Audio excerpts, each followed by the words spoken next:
Okay, so let's look at a couple of double angle identities. Now, if I see sine 2a, I can see that my angle is multiplied by 2, so it's a double angle. So let's use our old addition identity to kind of figure out what we can make out of this. So really, I can rewrite sine 2a as sine a plus a. And then if I use my addition identity, I can say that sine a cos a plus cos a, cos a sine a. And what does that all come out to? Well, it looks like I've got like terms here. Okay, I've got the same two things multiplied together here because the angle is the same. So I can go ahead and call this 2 sine a cos a. So there's one of my double angle identities. I can say that when I see sine 2a, it means the same as 2 sine a cos a. Okay, let's try cos 2a, see what we can monkey around with that one. So here, I'm going to do the same thing at the beginning. I'm going to split that up into cos a plus a. And let's see what we get out of this one. So that's going to equal, from my addition identity, cos a cos a minus sine a sine a. Okay, so let's go ahead and simplify that a bit. So I can get cos a times cos a is going to give me cos squared a minus sine squared a. Okay, so there's one double identity for cos. Okay, but we can keep going. Okay, I know that cos squared a is equal to something else. I can call it 1 minus sine squared a from my Pythagorean identities. So cos squared a is equal to 1 minus sine squared a. And if I subtract my other sine squared a, what do I get here? Looks like 1 minus sine squared a minus another sine squared a gives me minus 2 sine squared a. So there's another identity that we can when we see cos 2a, we can call it also 1 minus sine squared a. Okay, and likewise we can use another Pythagorean one that comes out of this, and I can go cos squared a minus 1 minus cos squared a. And what's that going to give me? Looks like I'm going to get cos squared a, and if I distribute the negative sign there, I'm going to get minus 1 plus cos squared a. In the end, I get, looks like 2 cos squared a minus 1. And that's our final one. So let's just sum these all up into one nice little box here. Okay, so it looks like for sine 2a, I've got 2 sine a cos a. For cos 2a, I've kind of got 3. Okay, I've got the original one, which is going to give me cos squared a minus sine squared a. Okay, but then I can use a Pythagorean identity to make 2 more out of this. That one gives me 1 minus 2 sine squared a, and the other one gives me 2 cos squared a minus 1. Alright, so let's put these to work for us here a little bit. We'll start doing a couple of problems. So it says rewrite this using identities. So here, let's just keep that little box kind of in view here so we can use it for the first couple. So you should, when we go to do these exercises down here, kind of keep these handy. You're going to need to know these on your own later on, but for right now, while we're just learning how to use them, keep them next to you there. Okay, so here I've got 2 sine 45 cos 45. So I go up here and I say, which identity, which double angle identity does this look like the most? It looks like this one's a winner. So it tells me that I can rewrite this like this. I can say sine of 2 times my 45 means the same as 2 sine 45 cos 45. 2 sine 45 cos 45 is equal to sine of 2 times 45. So we can go in and say sine of 2 times 45 is 90, and we all know that sine of 90, the height at 90 degrees, is going to equal 1. Okay, so that's like a really basic. Now I know there's other ways that we can solve this, but that's just showing how the identity works. Okay, so let's look at number 4 here. So I want to find what identity fits this one, and it looks like we want to squeeze this into something that looks like 1 minus 2 sine squared a.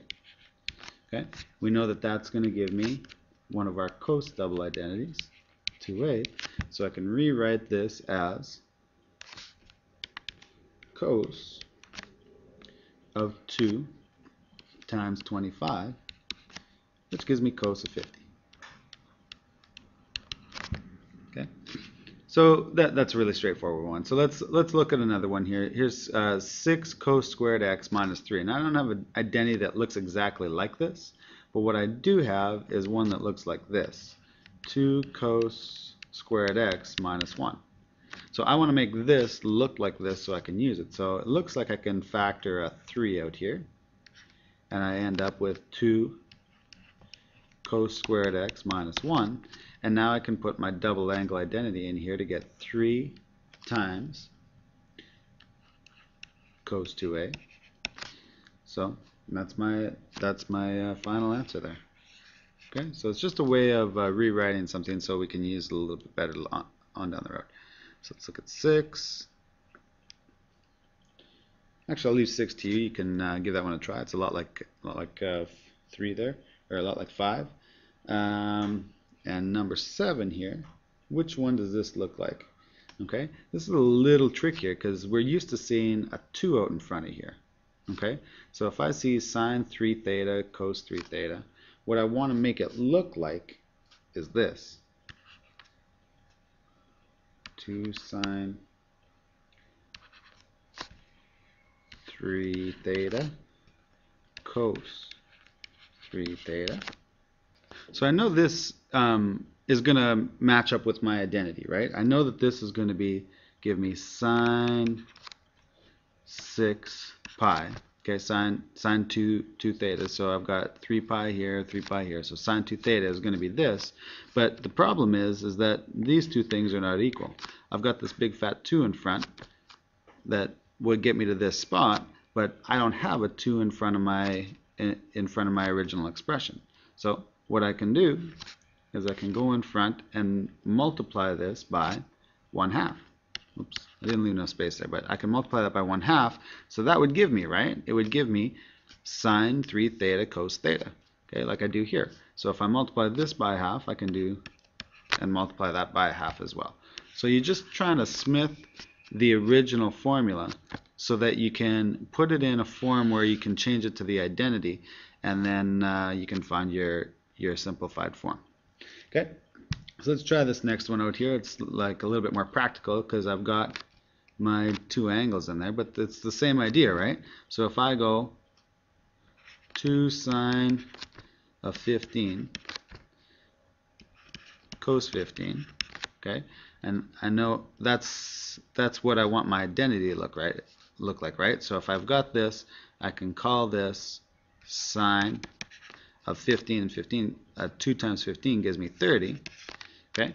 But I also have to make sure this isn't quite the same as this. I have to make sure that I multiply all of this by 1/2, and then I'm going to have to multiply my identity by 1/2 as well. Okay, so here I can go ahead and evaluate because I've got an angle now. This is 30 degrees.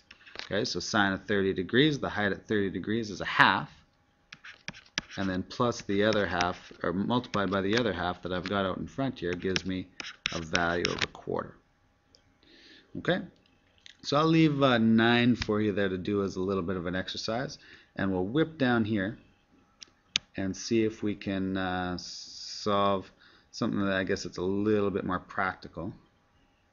Okay, So it's the same old, you know, can we draw the picture and solve for some values here. So it says use the information about the given angle to find the exact value of sine 2a, so one of our double identities, and cos 2a. So if tan is negative 3, let's draw a picture here. Okay, so tan is negative 3, and it's in between pi over 2 and 3 pi over 2, so it's in here. Because it's negative, I know it's going to be in this quadrant. Okay, so tan is negative in the second quadrant, and so tan is opposite over adjacent, so that means that I must have 3 over negative 1 here, right?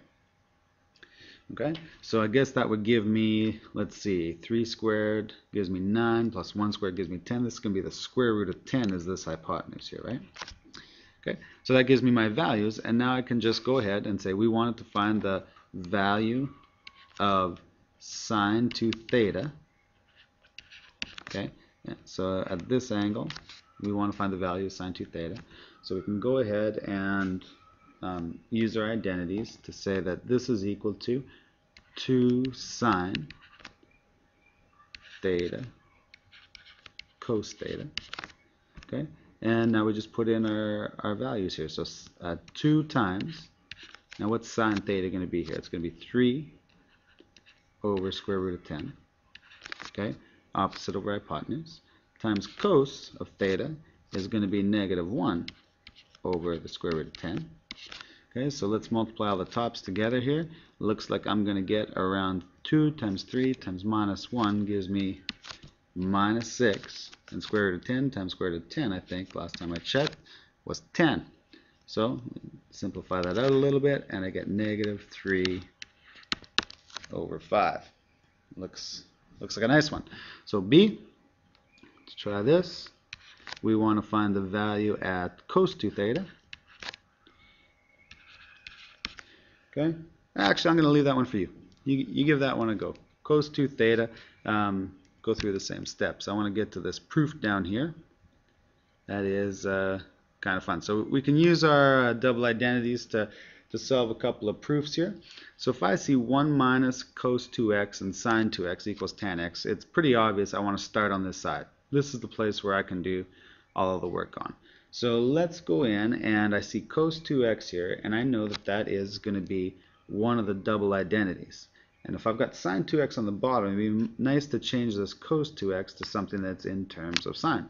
So let's rewrite this out. 1 minus, and I know that I can write cos 2x as 1 minus 2 sine squared x.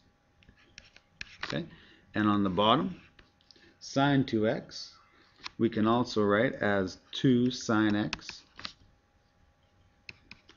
cos x. Okay, and this is still all equal to tan, right?